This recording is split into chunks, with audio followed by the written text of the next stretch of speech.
Winter, interseason, summer. Let's talk about gloves. So these are Nox Zero Mark IV winter waterproof gloves. What makes them a winter glove?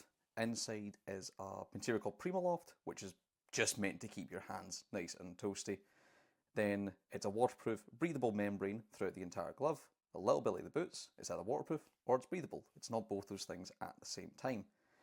Other little features, this little grey bit in the thumb, that's for whitening the visor. It's made of rubber, so when it's raining, because we're in bikes, not cars, we don't have window wipers. My thumb is the window wiper. To make it easier for getting off and on, this one's got a boa attachment system, so I can unclick this to get the wrist attachment very, well, secure, retighten it down so that it is as tight as it can be. That's going to last a lot longer than Velcro does, because Velcro off and on is eventually going to fade, although it does still use a Velcro tightening strap around the wrist here. But it's designed to just last longer than Velcro does. These I've not had for too long, but have been out in the cold with them, and they are solid. Main thing with winter gloves is keep them warm, but still focusing on protection. So we've got knuckle protection up here, finger spots along here, and scaphoid slide things. This is kind of more unique to Nox to have these two parts on here, but make sure you get gloves that have got good protection while still focusing on keeping you warm. Next up are my Furigan Jet all-season gloves. Same thing as the winter gloves, there is a lining on the inside of here for keeping them warm, but they are still quite breathable, which makes them comfortable enough on warm days in summer, or in Scotland rather, but they're not as dense as the previous one. As you can see, they don't come as far up the wrist. They use just a simple Velcro attachment on the wrist there to keep it secure, but they do the job for, let's say, spring and autumn when it's not too hot, it's not too cold, it's not too wet, it's not too dry. They're trying to do a lot at the same time, but still focusing on keeping knuckles protected. These ones don't have the same amount of finger protection here.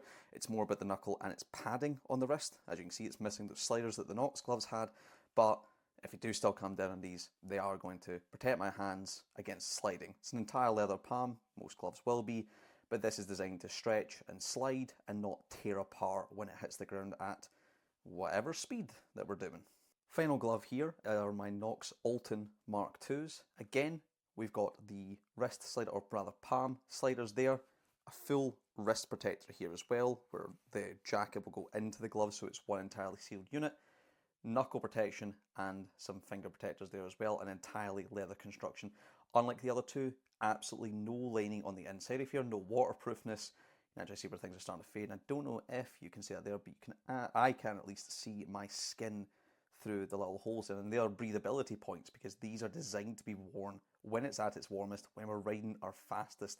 These focus entirely on, well, good comfort, but good protection above all else. Knuckle protection on these ones is actually floating slightly, which allows just a bit more movement while keeping the entire protection. But again, these are not designed to be worn when it's any form of cold. Air goes straight through these things. That's a quick summary on gloves. If they're winter gloves, they're going to have thermal insulation, and a good layer of it will still be protective. If they're interseasons, they're going to have some thermal insulation, still good protection, but not the same as them. And if they're summer gloves, if they're sports gloves, they're going to have the most protection, zero thermal insulation. Wear good gloves. They're literally going to save your hands.